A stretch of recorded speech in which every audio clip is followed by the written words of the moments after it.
आज हम लोग जो है प्राक्कलन समिति के बारे में पढ़ेंगे। ठीक, हम लोग संसदीय समिति के बारे में चर्चा किए थे। संसदीय समिति जो है वो कितने प्रकार का बताया था आपको? दो प्रकार के, एक अस्थायी समिति स्टैंडिंग कमेटी इसको इंग्लिश में बोलते हैं, और एक अस्थायी समिति या तदर्थ समिति एड हॉक कमेटी, इसके बारे में बताए थे। तो कल आपको अस्थायी समिति में जो सबसे पहले जो वित्तीय समिति है, और वित्तीय समिति के अंतर्गत जो प्राक्कलन समिति, लोक लेखा समिति, लोक उपक्रम समिति, ये जो चर्चा हम लोग कर रहे थे, इसी दरमियान में अस्थाई समिति में वित्तीय समिति के अलावे अन्य समिति भी जो है, जिसमें आपको बताया था मैंने जांच समिति, सलाहकारी समिति। जांच समिति के बारे में आपको क्या बताया कि ये वो समिति है जब देश में कोई तत्कालीन घटना होती है तो उस घटना पर जांच करने के लिए जो कमेटी गठित की जाती है उसी को जांच समिति कहा जाता है। कौन समिति कहा जाता है? जांच समिति। जिसमें आपको मैंने बताया था कि 1993 में बाबरी मस्जिद को लेकर के मुंबई में जो दंगे हुए थे उसकी जांच करने के लिए श्री कृष्ण आयोग गठन किया गया था, तो जांच समिति का उदाहरण है। गुजरात दंगा वाला समझे, नानावटी आयोग, ये भी आपका जांच समिति हुआ। इसके अलावा सलाहकारी समिति है, तो सलाहकारी समिति, जांच समिति कल ही हम लोगों ने देखा था। आज जो है हम लोग वित्तीय समिति के अंतर्गत जो है सबसे पहले प्राक्कलन समिति की चर्चा करेंगे। और प्राक्कलन समिति जो है वो प्रमुख समिति है अस्थाई समिति का। किसका? अस्थाई समिति का। सबसे पहले नाम कि इसका नाम जो आप देख रहे हैं प्राक्कलन, तो प्राक्कलन का मतलब क्या होता है? आखिर इस समिति का नाम प्राक्कलन क्यों रखा गया? तो देखिए, इसके पीछे की अलग बात है। जैसे जब हम इसका कार्य पढ़ेंगे ना, तो कार्य से ही पता चल जाएगा कि इसका नाम प्राक्कलन क्यों पड़ा। तो मैं एक लाइन में बताता हूं कि इस कमेटी का काम है सरकार का जो बजट है उसका आकलन करना, एस्टिमेट बताना। एस्टिमेट इंग्लिश में बोलते हैं, एस्टिमेट लिखा हुआ है ना, एस्टिमेट। या हम लोग देहाती भाषा में भी बड़ा इंग्लिश बोल लेते हैं कि एस्टिमेट लिख ले। नहीं ना, शादी विवाह में क्या होता है, एस्टिमेट बोलता है कि एस्टिमेट एगो तैयार कर ले कि 500 लोग आएंगे तो 10 किलो चावल खत्म होगा, या फिर एक क्विंटल आटा समाप्त होगा, 30 किलो आलू लेना है, इतना कम से कम, मैंने एक एस्टिमेट तैयार होती है। जैसे सरस्वती पूजा ही हो रहा है, जो होती है, या हम लोगों ने अभी जो हाल फिलहाल में किया, तो उसमें एक एस्टिमेट तैयार किया गया ना। क्या एस्टिमेट तैयार किया गया? गाजर होगा, शकरकंद होगा, इतना मात्रा में लोग आएंगे, इतने संख्या में लोग आएंगे, इतना मात्रा में ये प्रसाद होना चाहिए, वो होना चाहिए, तो एक एस्टिमेट तैयार होता है। तो इस कमेटी का भी काम वही है, एस्टिमेट का जांच करना। जो सरकार को बजट दिया जाता, बजट जो लेकर पेश करती है, क्या बोलते उसको, अनुदान मांग, जो विभिन्न मंत्रालय को खर्च करने के लिए जो वित्त प्रबंधन करवाया जाता है, जो पैसा दिया जाता है, तो ये कमेटी क्या करती है? वो देखती है ये प्राक्कलन समिति कि वास्तविक में जो है क्या ये मंत्रालय, जिस मंत्रालय को जो बजट दिया गया है खर्च करने के लिए, क्या वो खर्च कर रहा है या नहीं कर रहा है। वो इसका काम है। किसका? प्राक्कलन समिति का। समझे? तो प्राक्कलन समिति के बारे में, कार्यों के बारे में हम बाद में चर्चा करेंगे। पहले थोड़ा सा ये देख लेते हैं कि ये जो कमेटी है ना, प्राक्कलन समिति का सबसे पहले अगर कोई सिफारिश किया था कि होना चाहिए हमारे देश में संसदीय व्यवस्था में, तो वो करने वाले थे जॉन मथाई। तो स्वतंत्रता के बाद पहली बार जॉन मथाई के सिफारिश पर 1950 ईस्वी में, कितना ईस्वी में? 1950 ईस्वी में पहली प्राक्कलन समिति का गठन किया गया। तो किसके सिफारिश पर हुआ था ये? जॉन मथाई के सिफारिश पर। कब? 1950 में। ठीक है। अब इसमें जो होते हैं कुल सदस्य, वो होते हैं 30। सदस्यों की संख्या कितनी होती है? प्राक्कलन समिति में सदस्यों की संख्या। अब यहाँ पर सदस्य को लेकर के एक बात आपको याद रखना है कि भाई सदस्य केवल लोकसभा से ही होते हैं जिनका कार्यकाल 1 वर्ष का होता है। कितना? 1 वर्ष का होता है। इसमें राज्यसभा के सदस्यों को शामिल नहीं किया जाता है। इसलिए हम कह सकते हैं कि प्राक्कलन समिति भारतीय संसद के यह भारतीय संसद सदन की एक महत्वपूर्ण अस्थायी समिति है जो लोकसभा के अधीन रहकर सरकारों के बजट का आकलन करती है, जांच करती है और तथा यह सुनिश्चित करती है कि संसद के द्वारा अनुदान मांग जो की गई थी उसको जो स्वीकृति मिली है उसका सही रूप से उपयोग हो रहा है या नहीं हो रहा है। तो ये काम है प्राक्कलन समिति का, समझे। अब इसी पर हम फिर से चर्चा कर रहे हैं। तो इसमें राज्यसभा के सदस्य नहीं होता है। प्राक्कलन समिति जो होता है वो लोकसभा के अधीन में रह के कार्य करता है। एक बात यहां ये रखिएगा यार कि राज्यसभा के सदस्य नहीं होते हैं प्राक्कलन में, केवल किसके सदस्य होते हैं? 30 के 30 सदस्य कौन होंगे? लोकसभा। कार्यकाल कितना होगा? अब इनका जो शुरुआत होता है, प्राक्कलन समिति का जो कार्यकाल शुरू होता है वो वर्ष मतलब प्रत्येक वर्ष मई से शुरू होता है और अगले वर्ष 30 अप्रैल को समाप्त हो जाता है। तो मई से प्रारंभ होकर के कब समाप्त होता है? 30 अप्रैल को। अब इस समिति का सबसे पहले अध्यक्ष की बात करते हैं। तो अध्यक्ष को मनोनीत किया जाता है। अध्यक्ष को क्या किया जाता है? मनोनीत किया जाता है। अब चूंकि लोकसभा के अधीन में रह के कार्य ये करती है समिति, इसलिए इसका अध्यक्ष भी कहां से चुना जाएगा? लोकसभा के अध्यक्ष ही क्या करते हैं कि प्राक्कलन समिति का अध्यक्ष लोकसभा के अध्यक्ष द्वारा मनोनीत किया जाता है। तो प्राक्कलन समिति का अध्यक्ष किसके द्वारा मनोनीत किया जाता है? और अध्यक्ष सत्ताधारी दल का होता है, यानी कि जिसकी पार्टी की सरकार है, सरकार में जो है प्राक्कलन समिति का अध्यक्ष भी उसी पार्टी का सदस्य होगा, ठीक ना, यानी विपक्ष का नहीं। और लोक लेखा वाला में विपक्ष का होता है अध्यक्ष। लोक लेखा वाला में लोक लेखा समिति का जो अध्यक्ष होता है विपक्ष पार्टी का होता है और प्राक्कलन समिति का जो अध्यक्ष होता है वो सत्ताधारी दल का होता है। तो कौन नियुक्त करते हैं प्राक्कलन समिति का अध्यक्ष? और किस दल का होगा वो? विपक्ष का नहीं ना, विपक्ष वाला लोक लेखा में। किसमें? लोक लेखा में। अब देखिए एक चीज और है यहाँ पर, अध्यक्ष को लेकर के एक कंडीशन है कि यदि प्राक्कलन समिति में लोकसभा के उपाध्यक्ष सदस्य के तौर पर जाते हैं तो लोकसभा के उपाध्यक्ष ही प्राक्कलन समिति के अध्यक्ष होंगे। बस समझ गए? अगर लोकसभा के उपाध्यक्ष प्राक्कलन समिति के सदस्य बनते हैं तो फिर किसी अध्यक्ष चुनने की जरूरत नहीं है, वही क्या बन जाएंगे? अध्यक्ष बन जाएंगे। ये यहां पर याद रखिएगा। तो प्रथम प्राक्कलन समिति जो जॉन मथाई के सिफारिश पर 1950 में स्थापित हुआ था, तो सबसे पहले अध्यक्ष इसके हुए कौन? पंडित मदन मोहन मालवीय। पंडित मदन मोहन मालवीय। और प्राक्कलन समिति को अस्थायी मितव्ययिता समिति कहते हैं क्योंकि एक अस्थायी समिति है। पहले भी मैंने कहा कि ये एक अस्थायी समिति है, समझे। ये लोकसभा के अधीन में रहकर कार्य करने वाली समिति है। ये सरकार के वार्षिक बजटों पर जांच करने वाली, समीक्षा करने वाली कमिटी है, समझे, आकलन करने वाली कमिटी है। इसको मैं आपको यह भी बता दूं कि प्राक्कलन समिति, ये बहुत ही इंपॉर्टेंट चीज है कि प्राक्कलन समिति जो है वो संसदीय समिति में सबसे बड़ी समिति है। तो संसदीय समिति में सबसे बड़ी समिति कौन है? प्राक्कलन समिति है। कौन है? प्राक्कलन समिति। ठीक है, यहां तक किसी को कोई दिक्कत नहीं ना? तो पहली बार प्राक्कलन समिति का सिफारिश किसने किया? जॉन मथाई ने किया। कब? 1950। बहुत अच्छा। इसमें कुल सदस्य कितने होते हैं? 30। कहां से आते हैं? क्या राज्यसभा के सदस्य इसमें होते हैं? नहीं होते हैं। सदस्यों का कार्यकाल कितना होता है? 1 वर्ष होता है। प्राक्कलन समिति का अध्यक्ष किसके द्वारा मनोनीत किया जाता है? लोकसभा के। ठीक है। इसके अध्यक्ष जो होते हैं वो विपक्ष पार्टी से होते हैं कि सत्ताधारी? बहुत अच्छा। बताइएगा, अगर लोकसभा का उपाध्यक्ष इस समिति का सदस्य चुना जाएगा तो क्या कंडीशन है? बहुत अच्छा। प्राक्कलन समिति का अध्यक्ष भी प्राक्कलन समिति के प्रथम अध्यक्ष कौन हुए? पंडित मदन मोहन मालवीय। एक और नाम से जाना जाता है, क्या नाम है?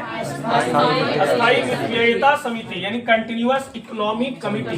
कंटिन्यूअस इकोनॉमिक कमिटी, ठीक है। और संसदीय समिति का सबसे बड़ा संसदीय समिति में सबसे बड़ा समिति कौन? प्राक्कलन समिति। अब हम आते हैं इनके कार्य पर। कार्य ही इंपॉर्टेंट यहां पर है। सबसे पहले वार्षिक अनुदानों की जांच करता है।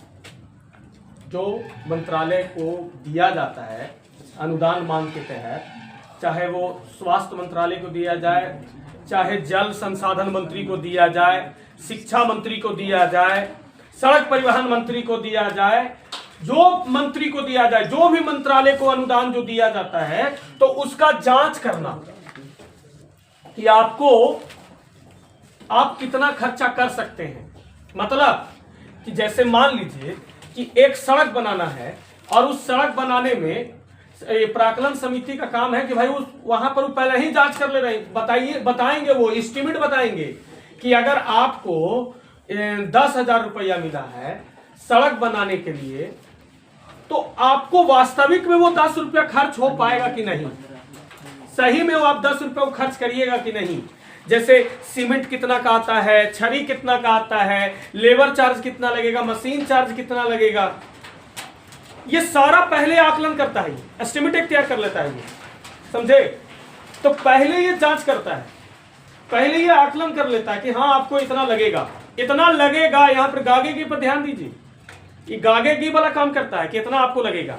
हाँ भाई आप गंगा नदी की सफाई कर रहे हैं, आपको इतना लगेगा क्योंकि इसका इतना चार्ज है, इतना इसका इतना चार्ज है, समझे।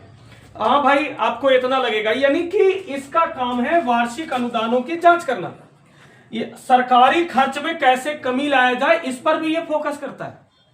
ज्यादा से ज्यादा पैसा खर्चा ना हो, कम से कम में ज्यादा से ज्यादा काम हो जाए, ये प्राक्कलन समिति का काम है।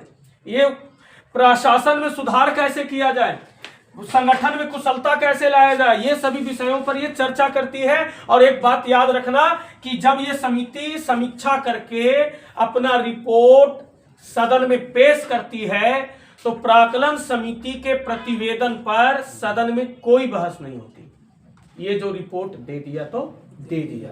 यानी आपको बताते चले कि सरकारी एजेंसियों को, मंत्रालय को, डिपार्टमेंट को जो अनुदान राशि दी जाती है, तो प्राक्कलन समिति यहां पर यह देखती है कि धन राशि का जो व्यय है उसको कुशलता से किया जा रहा है कि नहीं, ढंग से उपयोग किया जा रहा है कि नहीं।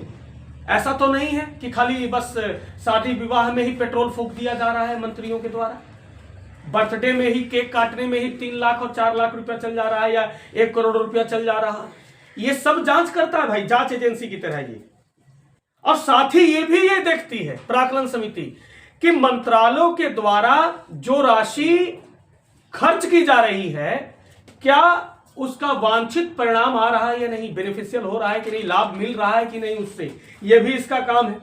साथ ही ये भी है कि जो मंत्रालय योजना के लिए राशि मांगा है, क्या वो योजना लागू हो रहा है कि नहीं, समझे ना। उस राशि जो मिला है तो कहीं उस राशि का व्यर्थ उपयोग तो नहीं हो रहा है, राशि सही रूप से उपयोग हो रहा है या नहीं, ये भी सब प्राक्कलन समिति देखता है, समझे ना। कौन देखता है? प्राक्कलन समिति देखता है। लेकिन जैसे मान लीजिए कि आपको एक चीज और यहां पर मैं समझाना चाहता हूं कि ये घोटाला नहीं देखता है, ये समिति घोटाला जांच नहीं करती है।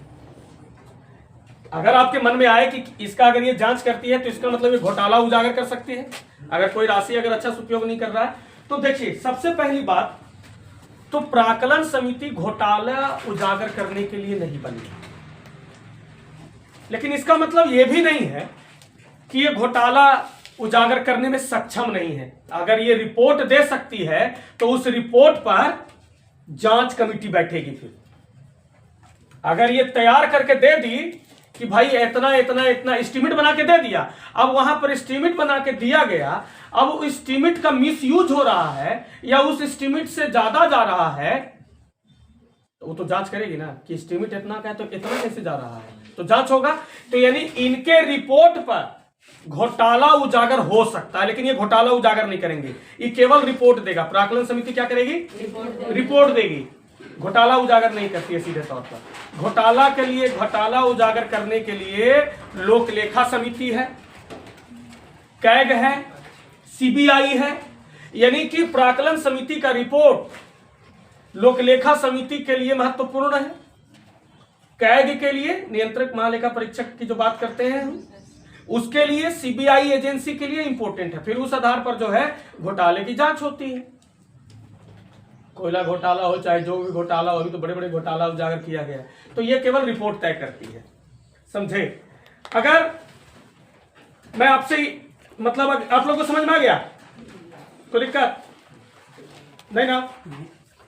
समझ में आ गया आप लोग को प्राक्कलन समिति क्या है? समझ में क्या है? जैसे मान लो आप लोग क्लास में हैं, मैं एक बार फिर से कह रहा हूं, आप लोग क्लास में हैं, आप क्लास में हैं और आप लोगों ने कहा कि हमें जो है हमारे सरकारी है तो या कोई भी हो तो क्रिकेट खेलना है, उसके लिए बैट चाहिए, पैड चाहिए, बॉल चाहिए, विकेट चाहिए, स्टंप चाहिए, समझे ना, किट चाहिए ना, कुल मिला करके। तो इसके लिए बैट के लिए इतना लगेगा, ये लगेगा, वो लगेगा। तो भाई आपको क्या किया गया कि मेरे द्वारा जो है वो आप लोगों ने डिमांड किया, अनुदान मांग किया, तो भाई हमने क्या किया, दे दिया कि चलो भाई इसके लिए इतना एक दे दिया गया। अब जो है ये आपको देखना होगा, आप ही में से देखना होगा, हमने तो दे दिया, अब आप ही में से देखना होगा कि जो राशि हमें दी गई है उस राशि का अब सही उपयोग कर रहा है कि नहीं। जैसे इतने सारे लोग हैं तो इतने सारे लोगों में से बैट खरीदे सब जाएगा दुकान पर? नहीं जाएगा साहब। अगर आप लोग 55 और 60 को लोग हैं तो 60 जाइएगा दुकान पर, जाकर खड़ा होगा, बैठ दीजिए और पकड़ के पता चलेगा कि लाइन लगा ले, कहाँ लाए हैं बाबू, बैठ खरीदे। इतना बनी लोग भाई, जाहिर सी बात है कि इतना में से कुछ लोग अपने एक टीम बना के भेजे हैं कि आप 2 गो जाइए आप लोग, तो जो वो 2 गो जो जाएगा तो बाकी का नजर भी तो रहेगा ना। अब आके कह देगा कि पता हो 20,000 के बल्ला है, कहेगा 20,000 के बल्ला है, 800 रुपए का बल्ले है। ये सब जांच आप लोग भी तो रखिएगा, नजर आप भी तो रखिएगा। तो देखिए, तो सब मिलके भी नजर नहीं रखेंगे। अब सब में से क्या होंगे कि कुछ लोग जाएंगे बैट खरीदने और कुछ लोग अपना एक कमेटी बनाएंगे, वैसे लोग जो अनुभवी हैं, जिन्होंने बैट खरीद रखा है पहले, जो बैट देखते के साथ ही बता दे कितना तक का बल्ला है। या ऐसे लोग जैसे मैंने यहां से राशि आपको प्रदान कर दिया 20,000 रुपया कि लो भाई 20,000 में आप लोग खरीद लो किट वगैरह। अब आप लोगों में से 2 लोग का कमेटी होगा कि जाकर के बैट खरीदेंगे और उसमें से कुछ ऐसे होंगे जो अनुभवी होंगे। अब वो ये बताएंगे कि 20,000 मिला है तो 5,000 तक का बल्ला हो जाएगा, 1,000 तक का विकेट हो जाएगा, ये हो जाएगा। ये अब एस्टिमेट बन रहा है, यानी कि एक प्राक्कलन समिति है, यानी इतना खर्चा होगा, इतना खर्चा होगा। यानी कुछ छात्र ऐसे होंगे जो अनुमान लगाएंगे कि कहां कितना पैसा खर्चा होगा।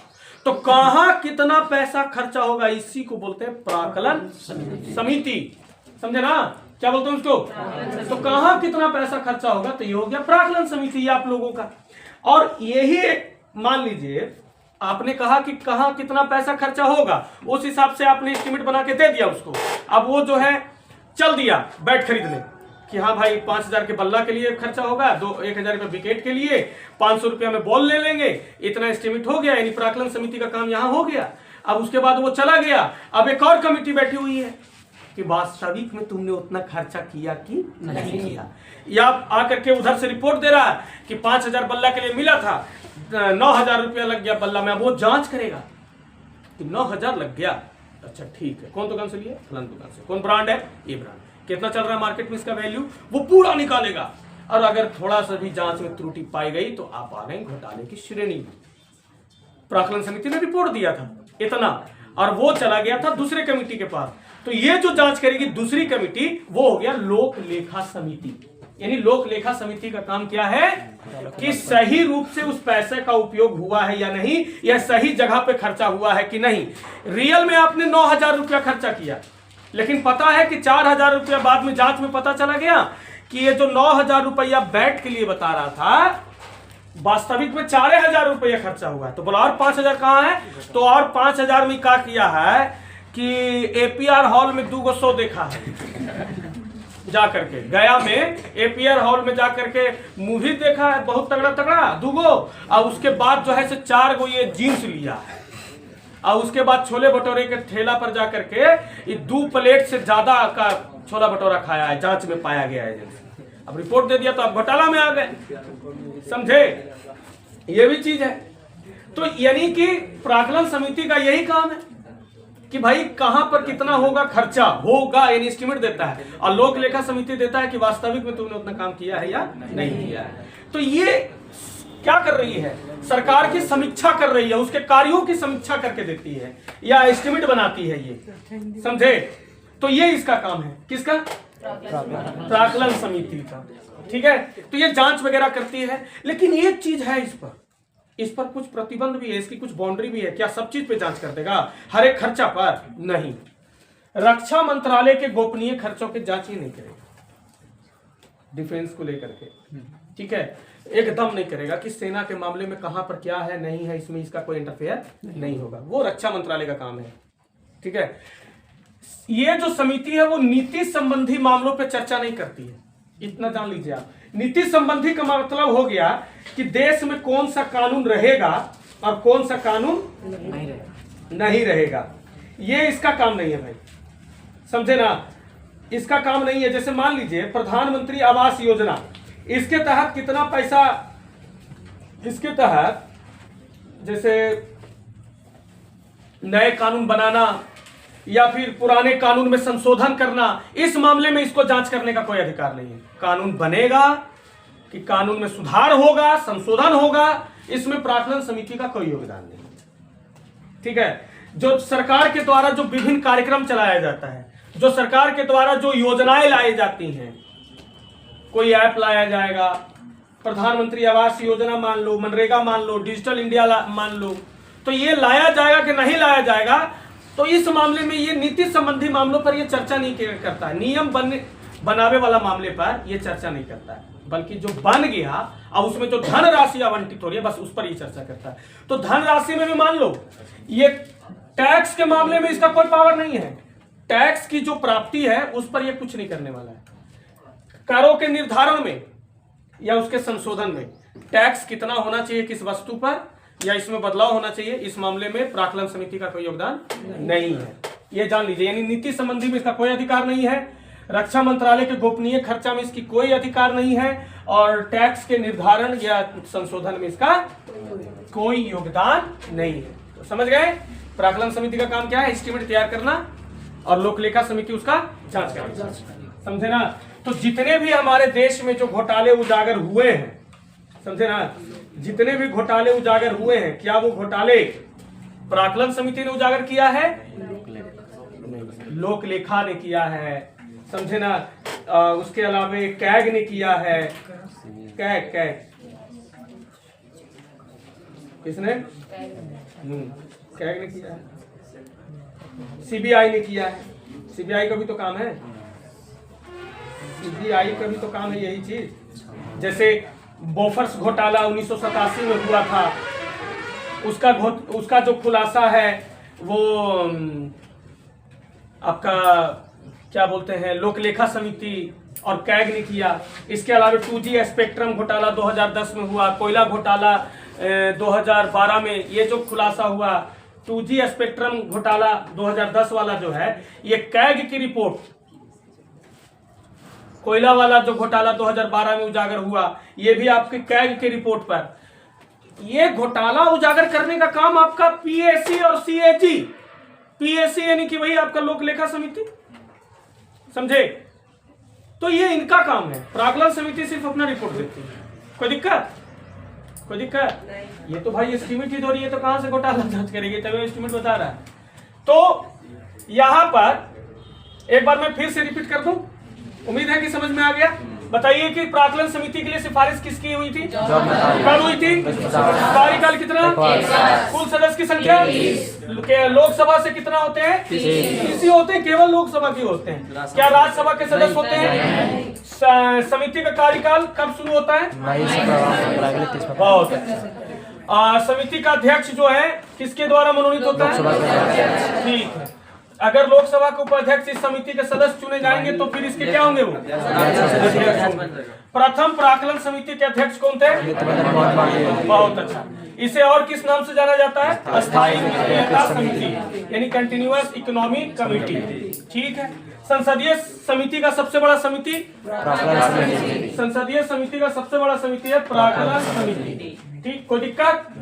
इसका कार्य क्या है? तो प्रमुख कार्य है वार्षिक अनुदानों की जांच करना, वार्षिक अनुदानों की जांच करना, सरकारी खर्चा कैसे कम किया जाए, ये सब चीज। ठीक है, कोई दिक्कत नहीं।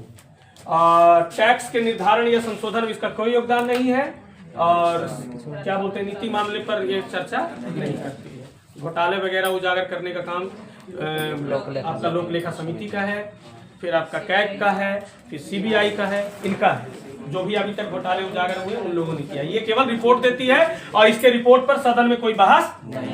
तो ये किसके अधीन में रह के काम करती है? लोकसभा। ये अस्थायी समिति है क्या? स्थायी समिति है? अस्थायी समिति है। कौन समिति है? अस्थायी समिति है। तो उम्मीद है कि आप लोगों को समझ में आ गया होगा प्राक्कलन समिति। और हमारे जो इस चैनल पर जितने भी विद्यार्थी प्रतियोगी परीक्षा की तैयारी करने वाले विद्यार्थी देख रहे हैं, या कोई भी विद्यार्थी जो देख रहे हैं, यदि आपको ये वीडियो पसंद आई हो, मेरी बातें आपको पसंद आई हो, तो कृपया आप इस मेरे चैनल को, मेरे इस वीडियोस को लाइक करें, कमेंट करें और ज़्यादा से ज़्यादा इस प्यार दुलार देने का कृपा करें। बहुत बहुत धन्यवाद। आप लोगों से मिलते हैं अगले वीडियो में।